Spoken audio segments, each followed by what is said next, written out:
Hello and good evening. Welcome to the No Exit Podcast. I'm Jason with a mostly empty house today. I got Richard here and Tom engineering. So this is free for all. Many people can't handle it. That's why they're not here in person, but I don't care. I hope you have your favorite beverage. I got my Tim Hortons coffee here. I'm not slumming for them. And incidentally, I'm not slumming for Labatt Blue. I'm wearing the shirt, but I don't drink much anymore. But if I drink beer, I will have Harp or I will have Narragansett or then the Harp from Ireland, not from Canada, or Carlsberg. Harp is a type of beer? Yeah, it's made by Guinness, but it's a lager instead of a porter or stout like Guinness's. Is it harder to get inebriated on Harp? Well, it's the porters have like 8% alcohol, whereas it's 5% in the Harp, so you have to drink more. But I mean, does it go better with food? It goes well with red meat, and also it goes well with chicken or ribs or sausage. But fish, it would be too much. Or if, especially depending on if you like or lemon pepper chicken, if you have something sweet or something citrus, it'll be too sweet to go with it. So with an umami or a robust flavor, it complements it well. How about pretzels? Oh, absolutely. Pretzels go with everything. Wow. Okay, so here's the thesis of our our show. But I could talk about beer for hours on end. I'm going to say it in French first, and I'll say it in English. Alors, c'est l'enfer. Je n'aurais jamais cru. Tout est survivant de tout ce qu'on nous a raconté sur les chambres de torture, le feu et le soufre, le main brûlant, des histoires de bonnes femmes. Pas besoin de tessionner chauffe en rouge. L'enfer, c'est les autres. So this is hell. I'd never have believed it. You remember all we were told about the torture chambers, the fire and brimstone, the burning marrow. Old wives' tales. There's no need for red-hot pokers. Hell is other people. So for the next less than an hour, I'm not stuck hearing you. You're stuck here with me. But before we start, I said a bit ago that I had my favorite beverage, and I'm giving a shout out to a viewer who is underage, so I can't say their name, but that's your shout out. So I hope you got it. And well, Mick could have been here. Nobody's stopping him. So his lack of vehicle. Oh, auto accident, car got totaled. Insurance company said, we'll pay you the full amount, then you can buy a new vehicle. Yeah, but when's the check coming? Well, we're working on it. Yeah, we're working on it. Hello, when's the check coming? We're working on it. His latest estimate is by December, he'll get the check. But he can't start shopping without a check. Uh-huh. Yeah, there's something hinky about that. Because back when I had an accident back in the 90s, I went to my godfather's place. He was a collision guy. Yeah. And the check was like there a day later. Nice. You know, there was no hemming and hawing. So our first topic this evening, while it's fresh in my mind, is Megyn Kelly. So there we are. Okay. This is Megyn Kelly. She, despite looking good, is crazy because she's one of those very far right, off the wall people. Well, she said back in 2018, the victim claimed the abuse began when she was 14, prompting Megyn to clarify, quote, that the age of consent in California is 18. There's no consenting for a 14 or even a 17-year-old in these circumstances, quote. And then on November 13th, being the fall guy for our piece of shit president, who was a scumbag, on November 13th, she claimed that a friend of hers believed that Epstein was, quote, not a pedophile, quote. The friend was reportedly an insider on the Epstein case. Epstein was into the barely legal type, Megyn continued on the Megyn Kelly show. He liked 15-year-old girls. I realize this is disgusting. I'm definitely not trying to make an excuse for this. I'm just giving you facts. He wasn't like into 8-year-olds, she continued, but he liked the very young teen types who could pass for even younger than they were. And she went on to claim that the Attorney General had Epstein had tens of thousands of videos of alleged child sexual abuse on his computer. So I don't know what's true about him, she continued, but we have yet to see anybody come forward and say, I was 8, I was under 10, I was under 14 when I first came in with his purview. You could say that's a distinction without a difference. However, I think there is a difference, she said. There's a difference between a 15-year-old and a 5-year-old, you know? Yeah, okay, you're absolutely wrong. That even if you're a pedophile, that's prepubescent. If you're an hebephile, which is early puberty, or an ephebophile, which is 10 or 4 or 5, like almost an adult, a young adult, but not to the age of consent. One's as good as the other. That's making a differentiation, trying to clean up, because I'm not saying it's not wrong, but, and that's a rhetorical point, that you say, I'm not saying that you're an old dotty old communist, Richard, but, that, so I clean up my talk, but I'm still insulting you. You know what I mean? I'm still saying it because I'm not saying that. I'm not saying that you have feet the size of Shaquille O'Neal, but, and so you get it in there without getting it in there. And I can't believe a woman is being, how can you defend somebody? Because what's the thing that they say about Dumb Donnie of Trump? Would you let your teenage daughter be in a room with him? And that's really what rings it home, So that's just my take on that. And so we can go on to the next topic. Do you have anything? So you're saying go ahead. Megyn Kelly is defending Epstein, Yeah. but she's covering it over with what? That these look like women. These don't look like girls. Okay. So do you know what the difference between a woman and a girl is? You tell me. She has a period. When she has a period, she's a woman because that means she's ready to reproduce. I see. And that's one of the things about why on the frontier you'd have guys. Is that Megyn Kelly has the 14-year-old daughter? Yeah. Oh. And that's the irony, that. So you could have said that to her had you been on the TV with her. Yeah. You could have said, Megyn, would you have your daughter in a room with Epstein or with the president? Yeah. Yeah, because this is the same dumb Dottie who cheated on his third wife while she was in labor with his kid, with the porn star. Because Karen Velez, who he tagged 25 years ago, she was better looking than Stormy Daniels. I don't know who tells the budding starlets that, 1, bleach your hair, and 2, get breast enhancements, breast enlargement, because everybody starts to look like everybody then. And then there's nothing that's good, Like that varies from person to person. Well, you go where the weather takes you. You know what I mean? Because there was people who had a podcast here, and we were socializing afterwards. So there was 4 of us. Yeah. And then I mentioned the fact that I said, yesterday's podcast, a woman came here, and she was bragging about her breast enlargements, and really proud of them, how she looked. I said, how do you guys feel about that? Do you find that to be attractive? All 3 of them said, nothing wrong with improving on what nature gave you. So not everybody thinks the way you do. Well, my take is the only thing worse than a boob job is a bad boob job, because that if you have a really good one, you can't tell. But if it's obvious and you're changing the architecture and you feel it, like there was a nurse manager where I worked who'd had breast cancer, so she got breast implants, and they felt like rocks. That you give her a hug and you'd feel it. And so I don't know who did her surgery. So if you go on Bumble, do you ask the woman? No, because I can't. Bumble is women first, that they have to be the first ones to. All I can do is I can like a picture. But then you start corresponding with them. If I like their picture and they like mine too. Okay, and if that happens, then you can talk. The only person I've But matched. do you put that in your conversation? You can usually see. I mean, just by looking, you can tell. Because if it looks like a beach ball, it's not natural. That gravity doesn't go up. And so if the woman is standing there and it goes like this, that's definitely not natural. So that is it bad taste to ask the woman? Well, why do I put my hair up like this? Because I want people to see. Yeah. Why do women get breast enlargements? Because they want people to see. You can't have it both ways. You can't make yourself more obvious and then say, I don't want you looking at me.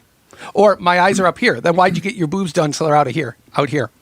So you do or you don't ask them? No, you don't have to ask them. Right. I see.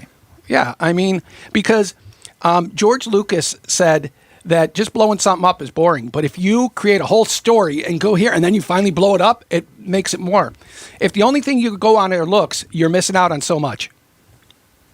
You know that I mean, in the animal kingdom, when you the male has to primp himself up because the woman makes a choice who she's going to mate with, or the female who she's going to mate with. But that is just for reproduction. Only mammals that are upper, like dolphins and chimpanzees and bonobos and humans, are the ones that have sex for pleasure. Others just don't even, that's not a thing that they do. It's only when the female's in heat, that's when they have to be attractive. So if people are primping themselves up and they don't want to show anybody, well, then don't do it. You know what I mean? That's like that Camille Paglia, who was anti-everything sexual. She never wore any makeup. She didn't get her hair cut. And she tried to make herself not look just normal. Like, I could not shave, and I'd look like Tom Hanks in Castaway,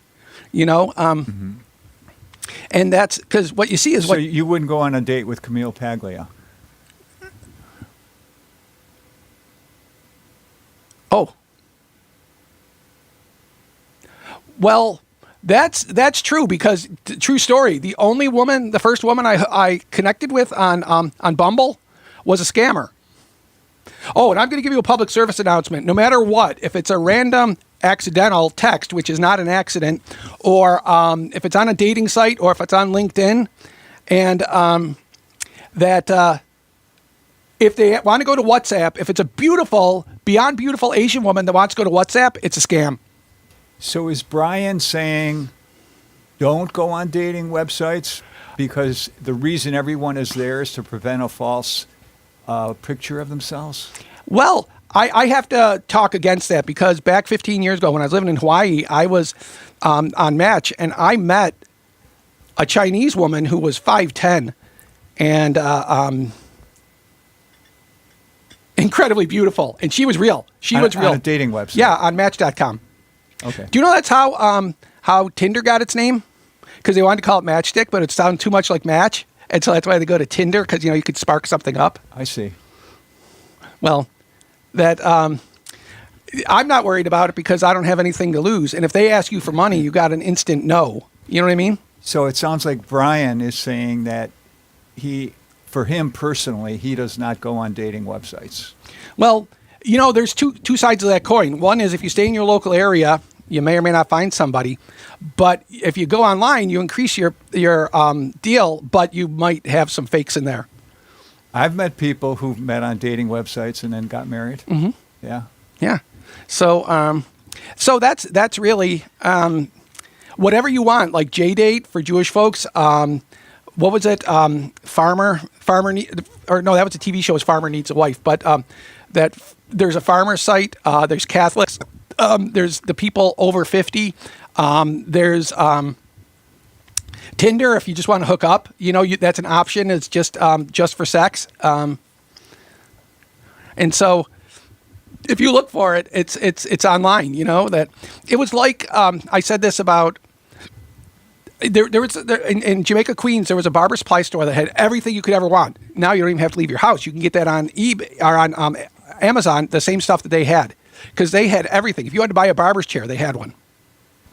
Terrapin Station. It's going up for sale. But why? The guy's retiring. No. Oh no. That's what the article said. No. They interviewed him on all the news stations. Oh, okay. Because I only read an article on my phone. And he said the same thing. He said, people have realized how easy it is to buy stuff online, not to come here and look at it and buy it.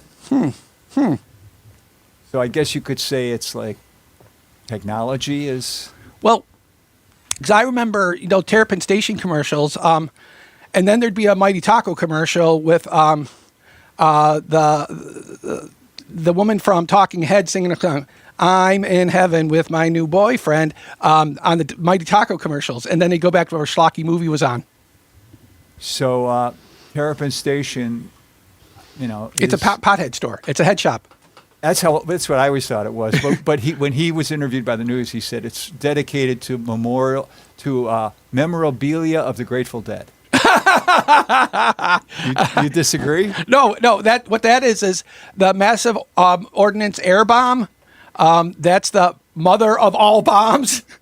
Meaning it's No, they have true? her true name, and then they retconned it to retroactive continuity. The Massive Ordnance Air Bomb, but MOAB, mother of all bombs. So, Grateful Dead memorabilia, which, well, it's like I was taught in 8th grade that the Civil War was not about slavery; it was about it was fought for states' rights. And John Stewart said, "States' rights to have slavery." I mean, it's just one step removed. It's so Grateful Dead memorabilia, which includes bongs and marijuana. So that's like a cover, Yeah, it's a legitimate story for like almost like a euphemism. or like liquor up front, poker in the rear at the bar. What, you saw that in a bar? That No. statement? That's the joke. Liquor with the Q, but lick her up front, poke her in the rear. Liquor to drink up front, play poker in the rear, in the back, like that. Well, we're a bar, but we run an illegal casino in back. So if you see that in a bar, Well, you got to know, you got to be in the know. Like be in the know, huh? like the address to here, nobody know. If you know it, you do. But if you don't, it's not published. You know what I mean? Right. You can't find it anywhere. yeah. But at the same time, So it sounds like it's code. well, it could be. You know that everybody. If you're in a subculture, you need the code to identify other people in your subculture. Like the gay subculture from the 70s about the keychains on the wrist or on the belt, like that sort of thing. So what it's sort of like, do you ever see a bumper sticker that says, "I'm a friend of Bill W"? I've never seen them, but I've heard people say it. Like I heard that, I saw that on a TV show 60 years ago. They said it. When my friend Ruth, her father, she was very close to him. Bill Wilrich, when he died, she was driving to the funeral home for the wake, and the car in front of her said, "I'm a friend of Bill W." and a sign. You know what I mean? But then again, Sigmund Freud said sometimes a cigar is just a cigar. So I mean that's the thing, because what is the? I got to be honest. I'm going to be happy Vanessa isn't here derailing everything and shouting and screaming about K-pop, because the whole point is, She's not even in the Zoom room, is she? hey, more time for me. I'll chew up all the. I'll do a William Shatner on the studio. Yeah. I'll chew up all the scenery, and You want to hear something funny? it better be human. All this week, she's been sending me stuff to put on the show. Mm-hmm. Well, And then the day of the show comes, nowhere to be found. everybody is the hero of their own story. So she is the hero of her story because she. What do you mean? During the week, she's a hero? No. She thinks she's wounded you by not showing up. No. She was preparing. But what I'm saying go is, on the show. But what I'm saying is, her not coming, that she thinks that has she's gotten one over on you. She sent you all the stuff getting ready, so you'd be excited she'd be coming, and then But she broke your heart. She because was spending time doing all that. right, but that's the point. She's building up. So she's okay with spending all this time preparing and then not doing it? You've never heard people doing that? It's passive aggressive, is what it is, and people are passive aggressive all the time. That's a personality disorder. And the whole point is, because actually, if you look at what she sends you, it's not like it's a lot. Finding pictures online, that takes me as long as it takes to type it. Well, So- I mean, she not only sends me pictures, she leaves me audio messages as to what the pictures represent. She Sometimes she types it out. you know, if you give me one of those art or crap quizzes, I will get 0 out of 10. I can't identify what's crap and what's art. So just because you make it doesn't mean it's automatically artistic, you know? That it's like they would say on Pawn Stars, just because it's old doesn't mean it's valuable. Although, I mean, you know, like There's a story, though, about Pawn Stars. Not stars, but the idea Yeah. of yeah, what? 3 brothers Mm-hmm. in Canada. Their elderly mother had died. And so they said, well, we got to go there and clean out the house and sell it. Well, this woman liked to save memorabilia from the past. Yeah. So they found, a comic book, given to my son on his 5th birthday, etc. Like a I bought it when I was in Chicago visiting my sister. And somebody said, this is really old, this comic book. Let's go take it to the local store, which they did. And the person at the store did a smart thing. They said, I'm not going to take you guys for granted. I'm not going to take advantage of you. On the other hand, I got to worry about my store. So I'll tell you what. I will not buy this from you, but I will help you sell it if you give me 10%. They said, definitely. So we started contacting comic book auction houses. And it sold yesterday for $10 million. Was it an Action Comics #1? Yep. Yeah, with Superman holding the car and slam. Yeah. Wow. $10 million because Yeah. back in the 70s. So he made $1 million. And that's good pay for relatively easy work. Well, he spotted an opportunity, and he could have done a lot worse. He could have gave him $5,000 for it, Yeah. But he did the right thing, I think. What do you think? Well, I concur because, Because what auction houses would these guys know where to go? that's just it. And there's an old saw that you can sell a man half a loaf of bread for your whole life, but you can only sell him a full loaf of bread once. You can only take advantage of him once completely, or you can low key do it. And that would be selling him a loaf of bread to give him $5,000 for that, because then everybody finds out this guy screwed him, or I ripped him off, or all of a sudden the market has a copy that was not seen before. Yeah. And that's why back in the 70s, I happened to get a Topps rookie card for Wayne Gretzky from 1979. Yeah. Now, the O-Pee-Chee is that's the same card, but has the O-Pee-Chee label on it. That's from Canada. This one is from the U.S., so it says that one's much rarer. But if I put that into The Canada one is rarer. rare. Yeah, Okay. the O-Pee-Chee one. But even so, if this goes into the market, my card, and if the thing is, if they rate it a 10 or a 9, if they rate it a 10, it's worth about $800,000. If they rate it a 9, it's about 60 G's. If they rate it an 8, it's about $500. And you're sitting on this thing right now. Yeah, it's preserved, and it's Never been rated? no, I haven't, because the one rating house that I contacted, you have to pay for how much you think it's worth. So if you think you have $1 million card, it costs $5,000 for them to rate it. So if you're wrong, they don't give you the money back. Oh, man. Yeah. But Do you really think that's a sustainable business model? well, they're still in business. And also you have to have multiple streams. So if they do other things, like comic book sales are big, you know what I mean? And but sports cards alone, like there was a sports cards place that was in Blaisdell, and I think they lasted like 2 years. So but a lot of it, you got to be savvy. You got to be a businessman. And that's why doctors, many of them suck at finances, because they're good at medicine but not good at business. At the same time, I know, I know online 2 guys that have made about 12 times as much in a year as they did as a doctor from trading, active trading. This one guy who's of Pakistani descent, he's a first-generation American. He's an ER doc, but incredible with money. And he said, when I retire, I can just go back to Pakistan, and I can, for less than $2,000 a month, I can have a chef, a driver, and a butler, and a maid. So, but also it helps that he's brown. If I went there, they'd just kill me. But hey, that's what it is. And these guys are killing it on investing, but I couldn't do it. I look at it and it might as well be Greek. I can't make heads or tails of it. And naked puts, I don't know what that is. A naked put, there's what's the opposite of a put? I forgot what it is, but You mean in the stock market? yeah. And a naked put is not covered by money, so that's why if it drops, then you're stuck when they make the margin call. So it's things like that. The options trading, you're not buying the stock, you're buying options to buy the stock. They do that with CEO pay. Yeah, and so that's why. No, we only pay him $5 a year, but he has $20 million in options.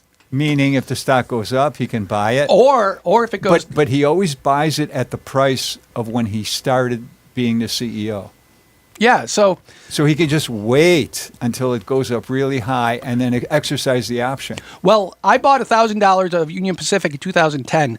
When I divested last year, it was $7,000. So it went up 7 times in 14 years. That's pretty good.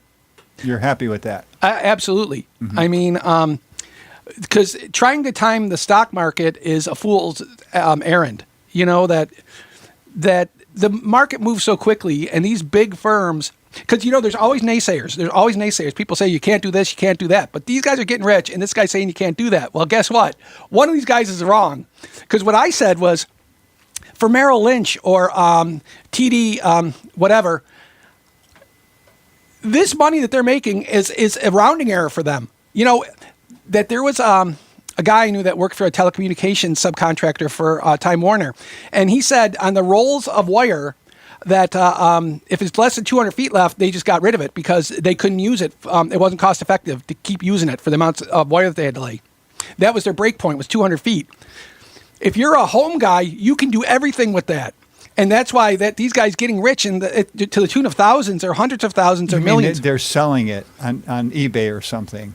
No, what I mean is that 200 feet is nothing to Time Warner. Just like these. Yeah, but what do the workers do? Do they take it home or do they sell it? But you can only have so much. Like, your boxes of cords.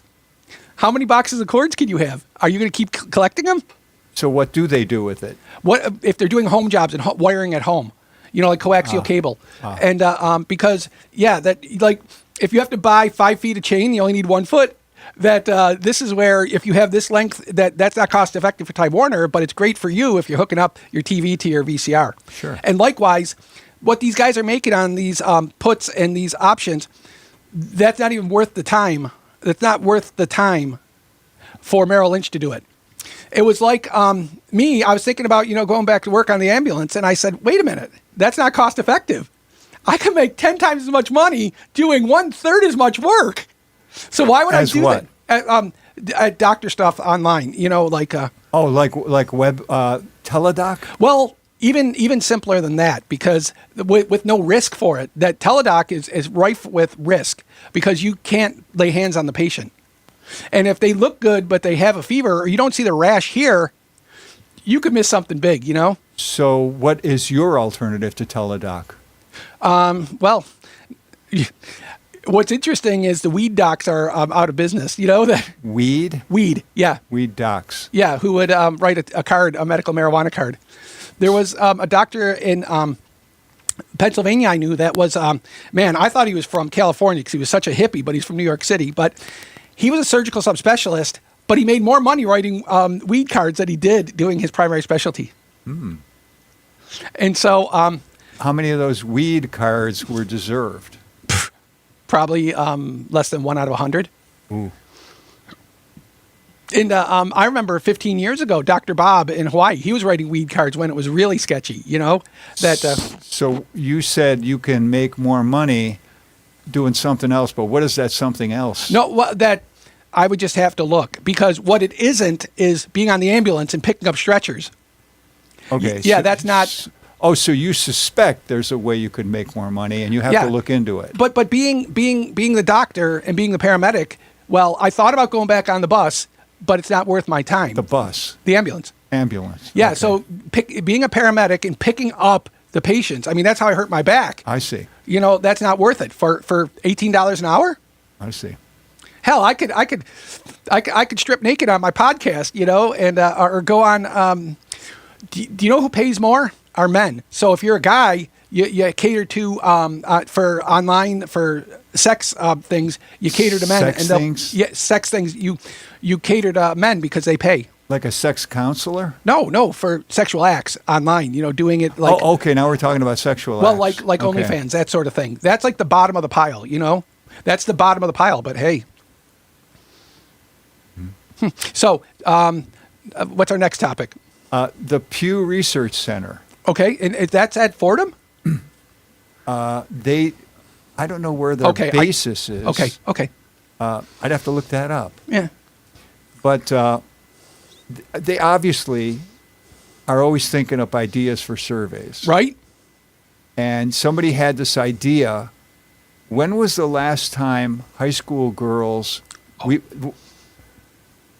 when was the last time we did a survey in which we asked 12th graders who are ready to graduate from high school, are you planning on getting married? And so they looked it up, and there was a study done 30 years ago where they just looked at 12th grade girls.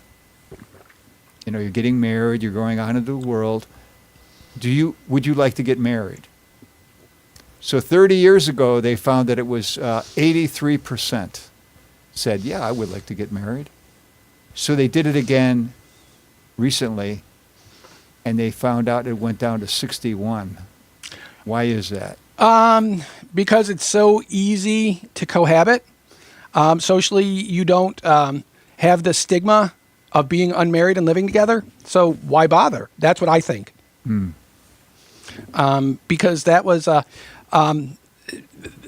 it's like the first reality show was on PBS, and it was in the early 70s. And it was a family out in California. And what was interesting is one of the sons was gay. And that was big news, you know? Like, it was only after Sal Mineo died that you found out he was gay, or Rock Hudson, you know? That, and now it's just like, it was like that guy on Grey's Anatomy said, that I would hope there's more interesting things about me. You know, and that's why cohabiting back then, you can watch Dragnet or you can watch Emergency, and they paint it with a jaundiced eye.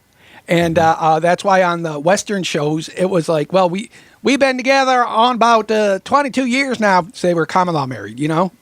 And I don't know, I think all jurisdictions are gone with that. But I don't know if people are, that were common law married, if they changed the laws that you didn't get grandfathered in. Like Pennsylvania was one that if you committed for 6 months, that was enough to be common law married. So that because I mean, the person who did my marriage was, his online ordination wasn't recognized by Hawaii, but it took him about 15 ordination, online ordination as a marriage officer. Okay, someone who could Officiate. perform a marriage. Yeah. Okay. His first one, they didn't accept it, so he got another one in about 15 minutes, and then he was good to go. Huh. And 15 minutes, you know, and so that's why the symbolism of it, because like hand fasting, which 600, 800 years ago. Hand fasting. Hand fasting, when they tie the hands together with the leather thong, that was a way when you didn't have a priest of signifying your loyalty and your marriage to that person. Okay, so we're talking about the marriage ceremony. Yeah, like Okay. 500-600 years ago. Yeah. Like there were no priests to be had because they were hiding in cubby holes. They were being killed, you know? I see. And when you don't have a priest around, You come up with your alternative ceremonies. Yeah. It was like Fordham is a Catholic university, but there was a girl a year behind me in high school that went to Fordham. And she said, we had one priest, one, you know? For the whole university. Yeah. Uh-huh. Yeah. Because, and also, if it wasn't for Notre Dame, would you ever have heard of the Holy Ghost Fathers? I didn't even know there was such a thing. Yeah, and they're the ones who run Notre Dame. So I see. that's why. Do you remember that movie, The Warriors, from 1981? No. Well, that's with Cyrus. And It's kind of a journey. It's like the Odyssey. Okay, I have a topic about that. Yeah, and they said 20,000 police, 100,000 gang members. Who will win?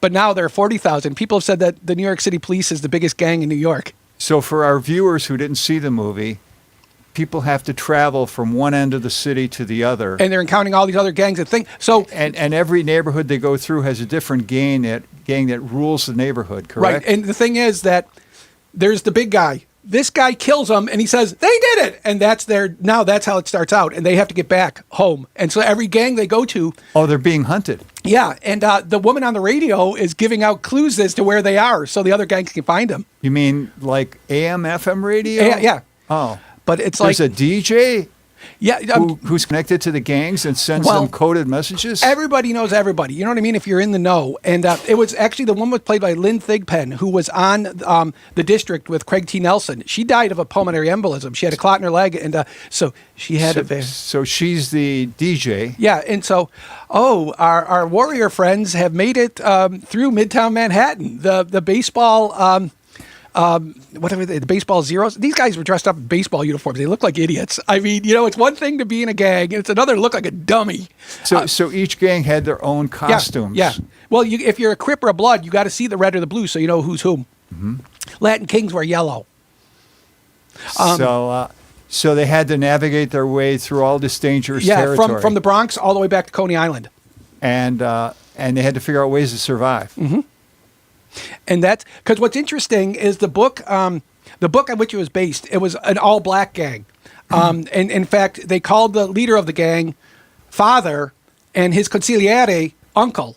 But in the movie, they made him multicultural. There was a Puerto Rican guy, several white guys, only 2 black guys. Mm-hmm. So, but that's where David Patrick Kelly puts the bottles on his fingers and he's clink, clink, clink, and he says, "Warriors, come out and play." Are the Warriors the people traveling Yeah. through? Okay. And that's the creepiest thing, because But they're worried about a crime they did not commit. but everybody thinks they did. I see. And the guy clinking the bottles is the one who said the Warriors did it. Well, gang mentality, that hang them now and check the cards later. So for those who haven't seen the movie, are you going to tell them if they made it to the end of the No, journey? you got to read the Odyssey if you can get through it, because it's Read the original Odyssey. in Latin. No way. No, which Odyssey are you talking about? I'm talking about the Odyssey with Odysseus. Okay. And you'll understand how to interpret the Warriors movie? Yeah, it'll if help. You do? Yeah. Okay. But also, it's just if you liked 48 Hours with Eddie Murphy isn't in this movie, but it's the same sort of vibe. He's traveling through enemy territory? Well, I mean, it's just like it's an early 80s film. It's an early 80s film, so they have a lot of stuff in common. The story isn't in common, but the setting, the milieu. The milieu is So similar. Eddie Murphy's going through a journey. No, what I'm saying is the milieu, what it looks like and what the setup is and the feel of the movie. Oh. Yeah, I think they had the same director. It might have been The Warriors and 48 But Hours. the storylines are different. Oh, yeah, completely Okay, different, but okay. they have the same look. Ah, Like an A24 film or a Scorsese film. I see. Or a Spielberg film. If you see a great cut, it's Spielberg, Like the dinosaur, the Tyrannosaur in the mirror, and it says objects in mirror are close to they appear, and it's a Tyrannosaurus. Like that. Or so I mean, when I see them, that's why they always work. Or like the guy who has when you see the 80s movies and you can see what's a Spielberg touch. and no, but what you just said that the Eddie Murphy movie had the same director as the Warriors movie. Yeah, but it wasn't Spielberg. It wasn't Spielberg, but you still like that style. Yeah, that's what. Yeah, that. Okay. So there's probably other 80s movies that you like that are in that same style. Well, did you ever see Fort Apache, The Bronx with Paul Newman? I did. It was so long ago, I don't remember. Like it. that sort of, that was before. That was when Times Square was run down and dumpy. With strip bars and peep shows and hookers. Yeah. Before they cleaned it all up. Yeah. When I was there in 2000, it was very family friendly. Even the guy, the naked cowboy who was singing in his tighty whities wasn't demonstrating his genitalia. It was more like a diaper. Mm-hmm. So.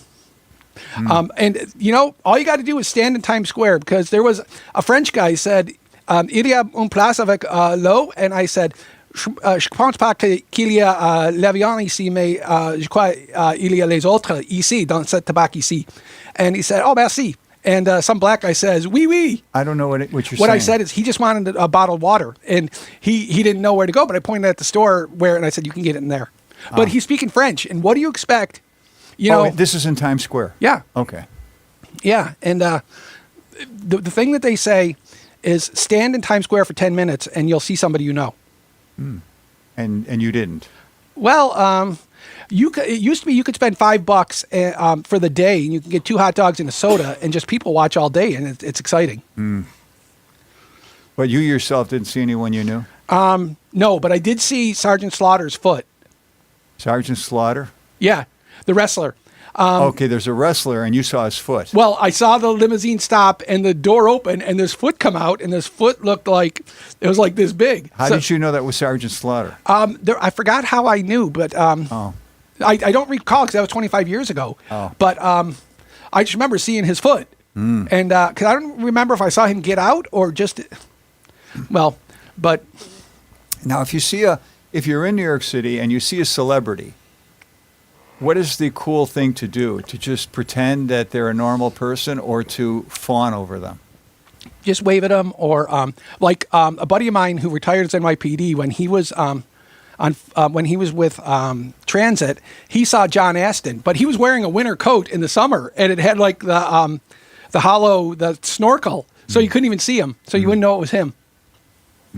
So, But did he say, "Oh, I'm a fan"? he just said, "How you doing, sir?" Oh, that's all he said. Yeah, because he was in uniform. He was a police officer. So that's what you don't. Right. It would look out of place. Yeah, like I would look less out of place, if I fawned over somebody. So that's why, because what it is, I got to be honest though. What's weird is people would see the same people on the subway all the time, but I never did that. Even though I took the same train every day, I took the N to the hospital. You didn't see regulars. I only saw one woman twice. Maybe it's because I was looking, but she also saw me. But of course, I didn't say anything because I miss all the chances that I could have had. Oh. But she was a ways away. Oh, She was if you had gone back in time, you might have said something to her. Yeah, but the courage I have now, I didn't have then. What would you say now? Would you say, Hey, how you doing? You want to get some coffee tomorrow morning? Before we get on the train. wow, wouldn't even ask her name? Oh, man. I don't know. I'd really have to, be in the moment. I mean, sitting here talking to the old retired guy, it really doesn't get me going. I see. Yeah, that the whole point of Bumble is women get inundated online. I just 50 guys saying, "Hey," or You mean online Bumble or no, not generally? Bumble. In dating apps are just like if the guys make the first move, it's hey, that You mean there are dating apps where the guys make the first move? most of them. Oh. Yeah, that And so how is Bumble different? that the women have to make the first move. The only thing I can do is like a picture, Oh. or I can like a profile. That's all I can do. Oh, I I see. can't contact them unless they also like mine, and then they can start a chat. I can't start a chat. I see. And So it's geared more toward giving the women power. yes, Is that a good thing? absolutely. Ah. Because if you go like on Match or on Tinder, if you're even reasonably attractive, you get 50 guys that you're just filling up your box with hey. I see. They don't say anything creative, like roses are red, violets are blue. I see you there. I want to get into you. Nobody's even doing that, like see. hey or what's up. Uh-huh. But the funny thing is, one caveat is never ever be holding a fish in any of the pictures you have. But Why is that? I know because women see that and they say, "Huh?" That it's not the thing you think it is. But I've seen at least You mean you have to be very careful about the pictures of yourself you post? Yeah. Yeah, and don't ever be holding a fish. That's what they say. Just don't be holding a fish. But I've seen 3 profiles where the women are holding fish. So, hey, it is what So it is. there's this whole symbolic culture behind Bumble. Well, on every dating site, you On want every to dating you want to site. present your. But do you know how many Cinderellas there are? There are a lot more. Did you say Cinderella? Yeah, What's that? a woman that is Cinderella who is like deserves a Prince Charming. There aren't a lot of Prince Charmings. There aren't a lot of Cinderellas. There aren't a lot of people that have a lot of substance. And the women, there's mostly people are just average folks. And you wouldn't believe the number of women that are 10 years younger than me that weigh twice of what I weigh. And do you find that distasteful? It doesn't work for me. Yeah, You want someone the same weight as you? no, proportionally the same. Proportionally. Yeah, if she's 5'6" or 5'3", I don't want her to weigh 200 pounds. I mean, because Wait a minute. You don't mind if she's shorter. I'm 6 foot and 200 pounds. I don't want a woman that weighs 200 pounds. What? Yeah, but what about? Would you take a 5'8" 6'8" woman? Yeah, absolutely. Oh, so height doesn't matter. No, but I'm talking about the weight. You know, that same Okay. weight as me. No, but if you're 5'3", don't be 200 pounds. You know, Right. Like Right. my mother said that my father's grandmother was 5 foot and 200 pounds. She was built like a fire plug. Mm-hmm. Yeah. So you What? have. They're 1531 into it. They didn't wait for us There you go. Why would we wait for you? It's not your show. because the Prez sent a message that we were all going to join at 6. No, it was. I sent that to Jason. Yeah, and I said that's indiscreet, and I'm not going to let you come in the All middle. you are is ever late. You're always there at 5:45. So what are you talking about, Bullshit! hypocrite? Kiss my ass! You're absolutely lying. How about No, 5:10? you're lying. You're always late. You're at 5:20, 5:35, no way, 5:45. no way. You're never on time. No You're never way. there at 5. Shut up. Were you there at 5 today for a change? I was here at 5:04. So you can Ooh, suck it. that- And it was wow, never that's a new one. It was never I've never- 5:20. It was never 5:30. It was never 5:45. Never. So stop lying. Be I'm honest not for once lying. in your I life. watched. I looked at my phone when you were late a bunch of times and remembered the times. No, you didn't. No, you Yeah, I didn't. did. I know one time we were there at 5:20, one time we were there at 5:40.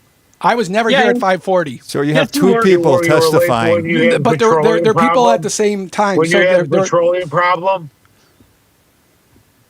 what? Remember the petroleum problem? What? I needed gas. No, he's. Yeah. I Oh yeah, one time you said I had to stop for gas. Oh, well, okay, you got me. But I called. I called. It wasn't just like showing up late and expecting everybody to bow down. We called too. We told you in multiple messages from me and the Prez that we were going to be there at 6 because of something we had to do. No, I didn't get those. And No, I I'm sent the it host. to you, sent them to Jason. You only Richard. sent me the And one that's- from the Prez. That's on Richard. Then he should have let you know. No, I said I did. I said, should we wait? And I you said said no. no. Yeah. So I did tell him you'd be late, and then I said, should we wait?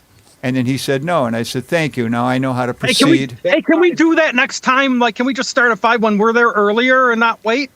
No, I'm the show. Wow. Yeah, think I'm the you are. host of the You're show. the puppet. No, Richard's the Great Oz. No, I think Jason is right. If you're the host of this show, you get to You're set the the- rules of the show. Yeah, No, so he- you no, don't get you to set set the the- rules. I mean, you Oh, know, you know who really sets the rules? It's Richard. you said only that think you already. set the rules. I heard you. You think you do, but truth is, Richard sets the rules.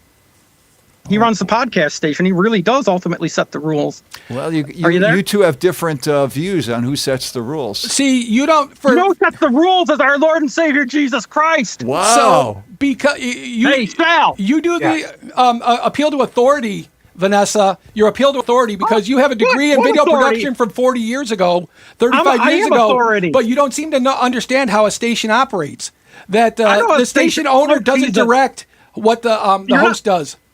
No, Richard's the Great Oz behind the whole Magic Theater. You're just a visitor. You're like the lion. The line. I want to be Toto. Well, if you want to be a dog, you feel free. I got the coat, the dog coat. It's a real dog coat, yeah, it's made out of Dalmatian. See, Do you know where Dalmatia is? the Dalmatia Hotel is in Riverside, right near town of Tonawanda. No, I didn't say that. I said Dalmatia. Yeah, the Dalmatia Hotel. No, not the hotel. It's real sweet. It's a flop Stop house. being It's a bunch of- anti-intellectual. You sound like No, I'm not. that is not intellectual. Where is in Eu- Dalmatia? Tell me where Dalmatia It's in Europe. is. Okay. I'm well, being fun. You need some comedy. that's not fun. Really. That is fun. If you have to I'm tell fun, me, I'm then not- it's not. I'm 1-800 hot and fun like with Seraphim. I'm so fun. You know this. Earlier this recognize. week, Vanessa said that one of the main pop stars in the world, Lisa Manobon? her cat was having Yeah. a birthday, Yeah, it was Lisa Manobon's cat's birthday yesterday. and she was asking how I'm going to celebrate the cat's birthday. Yes, because it's very important. It's a national holiday. No, it isn't. I don't even know who that person is. And You know who? like R. You Kelly? should. No. She's the most beautiful woman on the planet right now. Lisa Manobon. You don't know Lisa Manobon? I'm disappointed. Say it a couple more times because you haven't repeated yourself. Lisa Manobon. Well- She's from Thailand. She's in the K-pop supergroup Blackpink. She's the Maknae, like me. I'll say what R. Kelly said. piss on it. Oh, how about some Diddy oil? No. Mario, Can we come on. get out of childhood? Can we get out of childhood, please? Hey, it's your friend. She is my friend. I understand that she has some good qualities, and I'm trying to work with them. And I understand that you guys don't appreciate my God, so it's like Well- I wanna reach you, but you don't give me anything to work with. Because you are neither hot nor cold. Because you are warm, I spit you out of my mouth. I think I'm pretty cold, so you should be happy with that. Right, I would rather have you hot or cold. So if it's cold, then there's no relationship. No, you missed the point. No, you missed the point. Wow, you're such a your forensic skills are scholarly. What point I'm did not I- a forensic scientist. That's no, you don't. He doesn't even know what I'm talking about. Well, you and No, him, I don't. You and him have different You don't. vocabularies. Yeah, forensic. I'm talking about speech. Forensics and speech is not. It's not scientist. That it's not like CSI. Okay. Coded side in. CSI. What? The ribbon factory, they made the ribbons in two configurations. One was CSI, coded side in. The Oh. second was CSO, coded side out, depending on how the printer liked to feed the ribbon. So you're talking about coded side in. Yeah, no, I'm not. CSI. FBI, To make you a female joke. body inspector. Oh, they were great. I have their 12-inch. They had a song in 1989 called The Girl Pulled a Dog. It was on Warner Brothers Records. The female body inspectors. Are you familiar? No, You I like only that saw 80s music. I only saw the shirts that they sold in Fort Lauderdale. Hey, are we looking good on the screen there? No, you're not. You're washed out, and There's more light on the press than on you. Yeah, there's only one. Well, Does this guy work? Probably not. and All right, I try to get up closer, but I got a shadow. podcast right now. There I am. so tell us the story about sarcasm, Richard. Oh, the story about sarcasm. Yeah. Well, once we get serious, when we're leaving. Oh, he said when you go to the conference when they're ready to leave. Okay. What, does Richard have another story with wrong facts in it? Well, Sal, I'll see you Monday then. I have a topic Yeah. because Jason and I were discussing sarcasm earlier. You have an Oh, if you like it or not like I it. can give you. Yeah, I can because I'm going to the rest. How do you feel about sarcasm? Sarcasm is virtue always mean. You know that it's a very rare person that can be sarcastic and nice about it. That's me. No. See how lucky you are to know me? Yeah, that's sarcasm. Yeah. So my story has to do with the story of the death of Julius Caesar. Uh-huh. So Tattoo brute. right.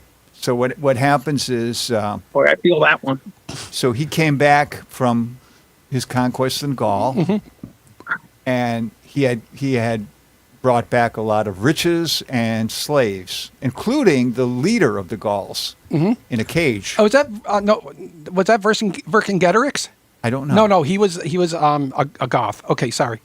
So The goth, you like Susie and the Banshees and the Sisters of Quiet! Mercy? Stop interrupting Richard. so I'm contributing. Yeah, that's how you do a show. People bounce off each other and it gets more entertaining. That's not interrupting.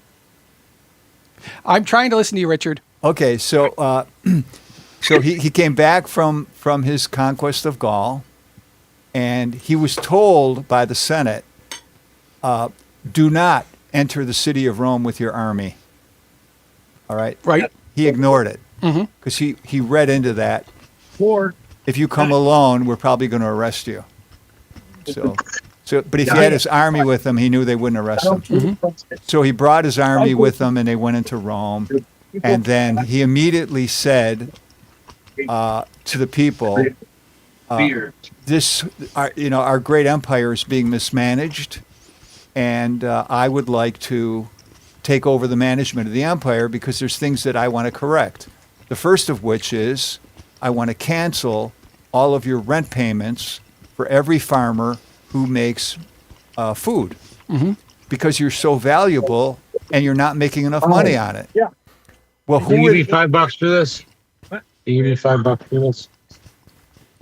so who were they paying Yeah. the rent to? The senators. Okay. So naturally, the senators Yeah, whatever. said, Oh, can I have my book, please? Can you turn The them Ottawa down? senators? so Thank the, you. the senators then said, well, we have to get rid of this guy. He's threatening our livelihood. But how are we going to spin it? And they said, well, we're going to spin it that he's a dictator and we are a republic and we don't believe in dictators. We don't believe in kings. So they all collaborated and they each symbolically stabbed him once. So they would all be equally liable. Like Okay. Agatha Christie. Right. And then they announced to the people of Rome, we have saved you, we have killed a dictator. All right. So what happens is one of Caesar's best friends was Mark Antony.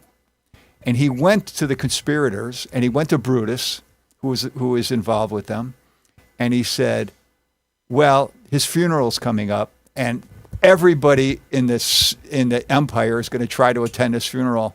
So it's a great opportunity to make a speech. And Brutus said, well, tell me a little bit about the speech.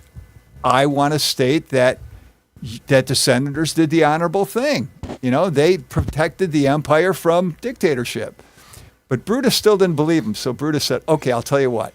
You can make a speech, but I got to make a speech first. And Mark Antony said, deal. So then they had the memorial service and everything. And Brutus gets up and makes a speech. And he says, people of Rome, I just want to tell you, he wanted to be a dictator. He wanted to ruin the republic. And even though there's no law that says you have to kill a dictator, it is the honorable thing to do. And I and my fellow senators are all honorable people. And so we have saved the honor of Rome. Now, this is where sarcasm comes in. Mark Antony immediately rewrites a speech. And when he gets up, he says, that's what he said, friends, Romans, countrymen. Lend me your ear. Yeah. Okay. He said he was talking to the common people. And he said things like, you do remember, you know, we all think that Caesar was a great man. And I think he was a great man.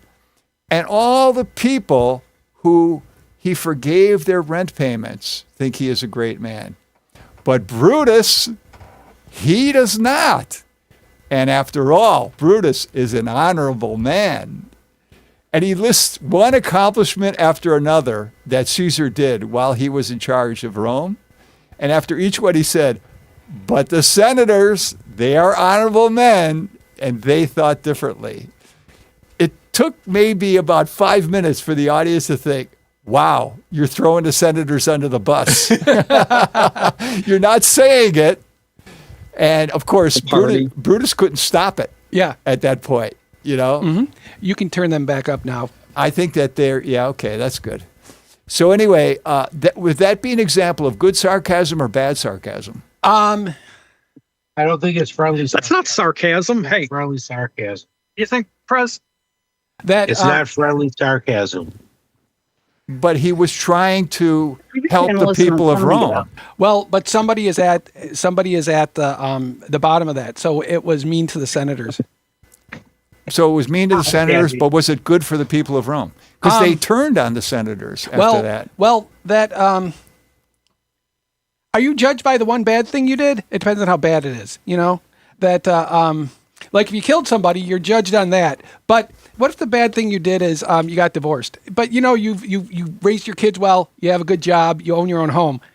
Are you judged on the bad thing? And so that's why if the senators had otherwise done good stuff, you know that's the question, because I don't know if the Senate if they were the ones who drove the city or the empire into the ground, or if they kept it propped up based on the farmers paying their rent to them.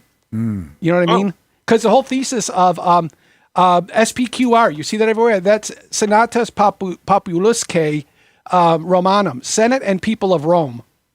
Senate, Senatus Populusque, people and, having a K on the end, Populusque, Senate and people of Rome. So the senators were, they wore purple-lined togas, and they were above, you know, they were the patricians and the plebeians. So it was a caste society. So they knew better. They knew better than you knew. You know, if you were a plebeian and I was a patrician, I know? knew better about you than you know. Did you agree Did with they know that? better than you knew? Well, that's an early element of technocracy, or that. What about loving your neighbor? What? He said, "What about love your neighbor?" That wasn't a You Roman know. element. That was By the way, That's a Vanessa, God you look element. great right now. Thank That's you. a God element. What He was says that it's a again, God Chris? element. It's a God This is a element. God element. well, the Romans didn't until in the 300s with Constantine the Great didn't embrace Christianity. They still had multi-theistic gods, including Zeus and Apollo. Oh, Jupiter I and understand Apollo. that, but that's not. Oh, we're Saturn. done. We're done. We're done. That's it.